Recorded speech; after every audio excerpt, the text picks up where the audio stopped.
இங்க பாருமா, அவ ஒன்ன மாட்டி விட வழி சொல்லல. புரியுதுக்கா. அப்போ அவ என்ன மாட்டி விட ட்ரை பண்றா. இந்த பாருக்கா, அவ போக்கே சரியில்லை. முதல்ல அவளை வேலையை விட்டு தூக்கு. முடியாது. இப்ப இருக்கிற இக்கட்டான சூழ்நிலையில அவள மாதிரி ஒரு புத்திசாலி தான் என் பக்கத்துல இருக்கணும். புரியாம பேசாத சந்திரா. ஒரு புத்திசாலிய பக்கத்துல வச்சிருக்கிறது எப்பவுமே நமக்கு ஆபத்து தான். அவ வந்த பிறகுதான் உனக்கு சரிவே ஆரம்பமாயிருக்கு. ஓ சாம்ராஜ்யமே சரியா ஆரம்பிச்சிருக்கு. என் சாம்ராஜ்யத்தை சரிக்க அவளால மட்டும் இல்ல, எவளாலையும் முடியாது. அத பத்தி நீ கவலைப்பட தேவையில்லை. அம்மா, உனக்கு தான் சொல்றேன், இருக்கிறத சாப்பிட்டுட்டு சந்தோஷமாயிரு. அனாவசியமா எல்லா விஷயத்திலையும் மூக்கு நுழைக்காத.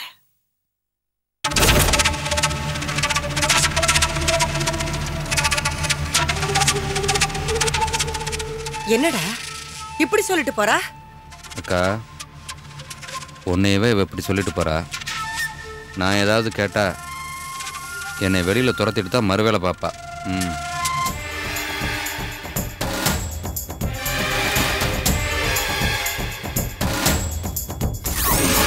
I have to know who the culprit is. தப்பு செஞ்சவங்க தானே தப்ப ஒத்துக்கிட்டா வேலை மட்டும் தான் போகும். அத மறைச்சி நானே கண்டுபிடிச்சா வேலை போறது மட்டும் இல்ல, ஜெயிலுக்கு போக வேண்டியது இருக்கும். இந்த கம்பெனி உங்களுக்கு எல்லா விதத்திலயும் சாட்டிஸ்பாக்சன் தருது. அப்படி இருந்தும் குறுக்கு வழியில சம்பாதிக்கணுங்கிறது தவறுன்னு உங்களுக்கு தோணல? என்ன சைலண்டா இருக்கீங்க? இப்படி இருந்தா விட்டுடுவேன்னு நினைக்கிறீங்களா? Ranjini, what's the problem? ஏன் ஸ்டாஃப்ஸ் எல்லாம் நிக்கிறாங்க? எஸ் மேடம், ஒரு என்கொயரி. எதுக்காக? மேடம், இந்த சிடில நம்ம டீலர்ஸோட அட்ரஸ்லாம் இருக்கு. நம்ம ஸ்டாஃப் மேல இருக்கிற நம்பிக்கைனால தான் கம்ப்யூட்டர்ல பாஸ்வேர்டே இல்லாம எல்லாருமே ஆபரேட் பண்ற மாதிரி வச்சிருக்கோம். அதை யாரோ மிஸ்யூஸ் பண்ணி இப்படி ஒரு திருட்டுத்தனம் பண்ணிருக்காங்க. பியூன் ஃபைல்ஸ் ரூம்ல ஏதோ ஒரு சிடி இருந்துச்சுன்னு கொடுத்தா. இத போட்டு பார்க்கும்போது தான் தெரிஞ்சது இதுல டீலர்ஸோட அட்ரஸ்லாம் இருக்குன்னு.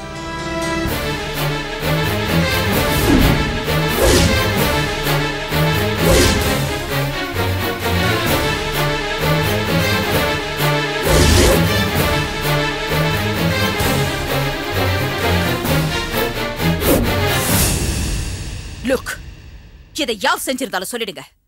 வீணா போலீஸ் ஸ்டேஷன் போனா கம்பெனிக்கும் கெட்ட பேரு, உங்களுக்கும் கெட்ட பேரு. மிஸ்டர் சேகர், என்ன நான் செஞ்சிருப்பேன்னு சந்தேகப்படுறீங்களா? போலீஸ் இங்க வரவழைச்சாலும் சரி, என்ன ஸ்டேஷன் கொண்டு போனாலும் சரி, நான் ரெடி. நான் எதுவுமே கேட்கலையே. ஏன் இப்படி பதட்டப்படுறீங்க? நீங்க உங்க சீட்டுக்கு போலாம். You can go to your seat, Mr. Shekhar.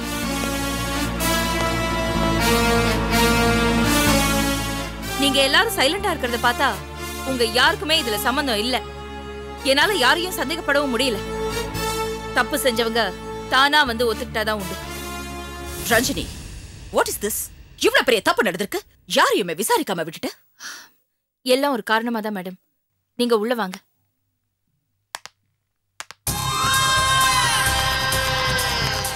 Ranjini, what's happening here? Tell me, என்ன நடக்குதுங்க? ஒரு நிமிஷம் madam. Hello. Yes madam. Masilamani சார உள்ள வர சொல்லுங்க. Okay madam. என்ன ரஞ்சினி, என்ன பண்ணிட்டு இருக்க நீ? ஒரே ஒரு நிமிஷம் madam. God. Excuse me madam, நான் உள்ளே வரலாமா? வாங்க.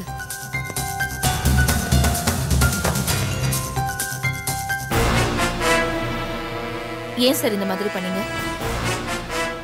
இந்த சிடியை காப்பி பண்ணது நீங்க தான் தெரிஞ்சு போச்சு. சந்தனம் காட்டி கொடுத்துருச்சு. என்ன மன்னிச்சிருங்க மேடம். என் பேத்திக்கு இதயத்துல ஓட்டை இருக்கு, ஆபரேஷன் பண்ணணும், ₹1,00,000 செலவாகும்னு டாக்டர் சொல்லிட்டாங்க. அவ்வளவு பணத்துக்கு நான் எங்கே போவேன் மேடம்? அப்பத்தான் இந்த மாதிரி டீலர்ஸுடைய அட்ரஸ் எல்லாம் சிடியில காப்பி பண்ணி கொடுத்தா ₹1,00,000 தரேன்னு சொன்னாங்க.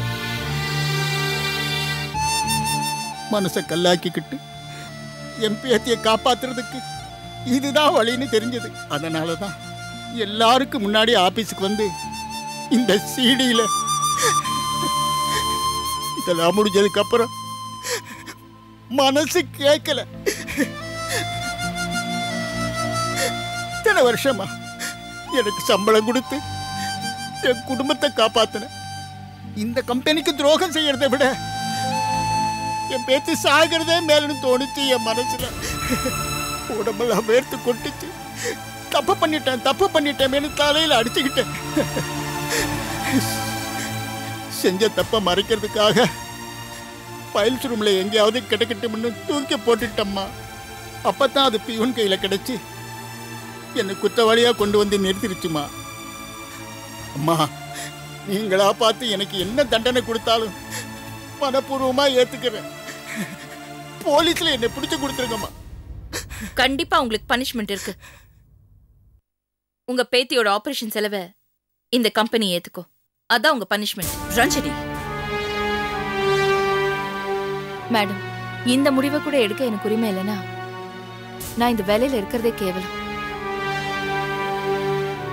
சார், நீங்க செஞ்சது தப்புன்னு உணர்ந்த அடுத்த நிமிஷமே நீங்க பல ஆயுள் தண்டனையும் தூக்கு தண்டனையும் அனுபவிச்சிருப்பீங்க. உங்க பேத்தி செத்தாலும் பரவாயில்ல, இந்த கம்பெனி அழியக்கூடாதுன்னு நினைச்சீங்க பாருங்க. அப்பவே உங்க தப்புக்கு, சூழ்நிலையால செஞ்ச தப்புக்கு மன்னிப்பு கிடைச்சிருச்சு. நீங்க போய் உங்க பேத்திக்கு ஆபரேஷன் டேட்டை குறிங்க. எல்லாத்தையும் நாங்க ரெடி பண்றோம். மனசார சொல்றமா, நீ நீடூழி வாழணுமா. நீ நல்லா இருக்கணும்.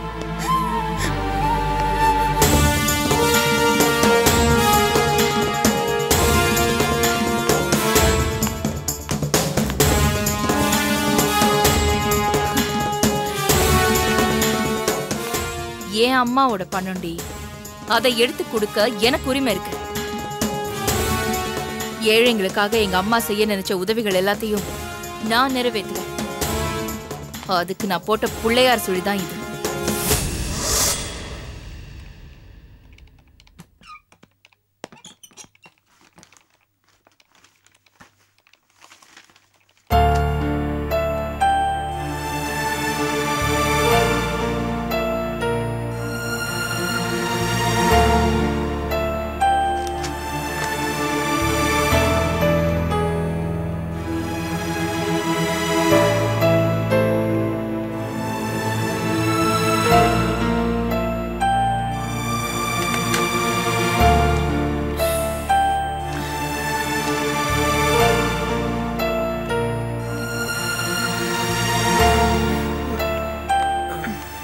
Madam, coffee madam.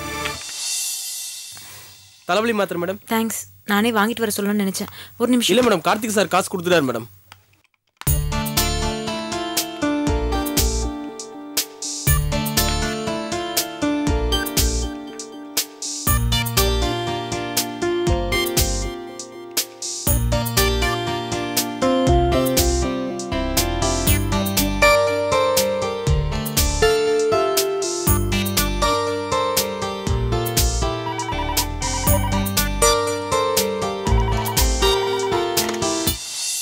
ஹலோ. நீங்கள் என் கேபினுக்கு வரும்போது உமாவையும் கொஞ்சம் கூட கூப்பிட்டு வாங்க. Okay sir. Okay. Uma, MD கூப்பிடுறாரு.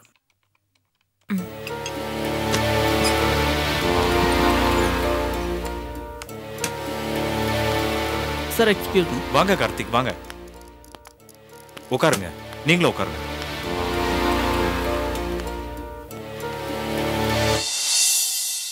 சொல்லுங்க சார். கோயம்புத்தூர்ல ஒரு மசாலா ப்ராடக்ட் ரொம்ப நல்லா இருக்கான். கோயம்புத்தூர் சைடுல ரொம்ப ஃபேமஸ் ஆயிருச்சான். நம்ம சிட்டி பக்கம் அவ்வளவா இல்ல.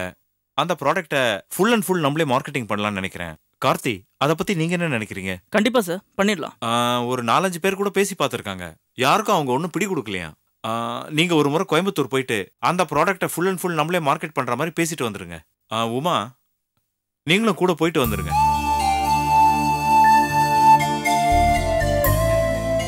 உங்களை எதுக்காக போயிட்டு வர சொல்றேன்னா, அந்த கம்பெனி ஓனர் ஒரு லேடி. நீங்களும் கார்த்திக் கூட சேர்ந்து ஓனர் கிட்ட பேசுனீங்கன்னா போன விஷயம் சுலபமா முடியும். அது மட்டும் இல்லாம நீங்க இப்பதான் இந்த கம்பெனில சேர்ந்திருக்கீங்க. உங்களுக்கு ஆர்டர் எடுக்கிற எக்ஸ்பீரியன்ஸும் கிடைக்கும். உமா, உங்களுக்கு ஒன்றும் ஆட்சேபணம் இல்லையே? No problem sir. கார்த்திக், கேஷியர்கிட்ட சொல்லிட்டு பணம் வாங்கிட்டு போங்க. Okay sir. கோயம்புத்தூர் போன உடனே எனக்கு ஃபோன் பண்ணுங்க. Okay sir. நீங்க 2 பேரும் புறப்படுங்க.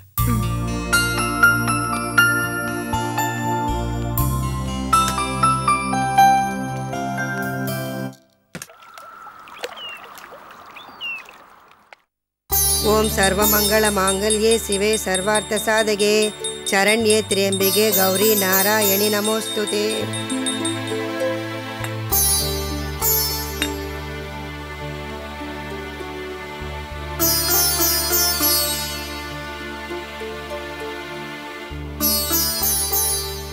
ஆண்டவரே, இந்த உலகத்துல எல்லாரும் நல்லபடியா இருக்கணும்பா. அதுக்கு நீங்க தான் அருள் புரியணும். இந்த செக்கு எலக்ட்ரிசிட்டி பில்லுக்கு, அது டெலிஃபோன் பில் பேமெண்ட்டுக்கு, அது வீக்லி லேபருக்கான சேலரிக்கு.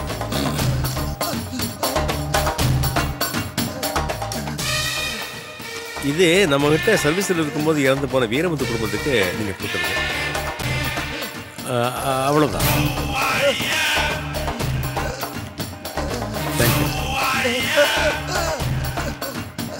டேய், என்ன மதிச்சு நடக்கிறவன நான் மதிச்சு நடப்பேன்டா. என்ன எதுக்குறவன மதிச்சு தான்டா நடப்பேன். இவனு இன்னும் நல்லா மந்திரிச்சு அனுப்புங்க. நான் தெரியாம பண்ணிட்டேன். இனிமே அந்த மாதிரி பண்ண மாட்டேனே. இனிமே இந்த மாதிரி பண்ண மாட்டேனே.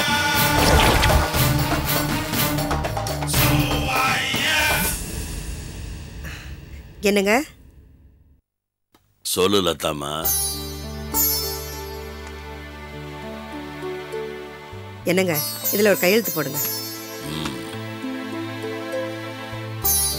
என்ன எதுக்குன்னு கேட்க மாட்டீங்களா?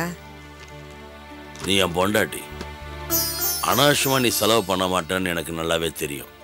ஒன்றும் இல்லைங்க, நம்ம பக்கத்தெருவுக்கு சிவன் கோயிலில் அடுத்த வாரம் கும்பாபிஷேகமா. அந்த கோயில் தர்மகர்த்தா உங்கள் ஹெல்ப் வேணும்னு கேட்டார். அதனால தான் சாயங்காலம் அவரை வர சொல்லியிருக்கேன். அதுக்கு தாங்க இந்த செக்கு. எவ்வளோ கொடுக்க போற? ஒரு 2000ஆவது. இன்னொரு சைபர் சேர்த்து 20,000 கொடு. என்ன சைலண்ட் ஆயிட்ட? அதுக்கு இல்லை, இந்த 2000 கொடுக்கறதுக்கு சத்தம் போடுவீங்களோன்னு நினச்சேன். லதா, புருஷங்க நாங்கள் வியாபாரம் பண்ணும் போது சில பாவங்கள் பண்ண வேண்டியது வரும். அதெல்லாம் சரி பண்ணணும் தான் பொண்டாட்டிங்க கோவிலுக்கு போகிறாங்க. நான் செய்கிற பாவங்களுக்கு இந்த மாதிரி டொனேஷன் கொடுத்து நீ தான் அந்த கடவுளை கரெக்ட் பண்ணணும். ஏங்க, நம்மக்கிட்ட பணமும் வசதியோ இல்லாதப்ப தான் நீங்கள் இந்த மாதிரி பாவங்கள்லாம் பண்ணிக்கிட்டு இருந்தீங்க. இப்போ தான் நம்மக்கிட்ட எல்லாமே இருக்கு. தொடர்ந்து நீங்கள் இந்த பாவங்களை செஞ்சுட்டு இருக்கணுமா? தெரியாமல் செய்கிற பாவங்களுக்கு பரிகாரம் இருக்குது.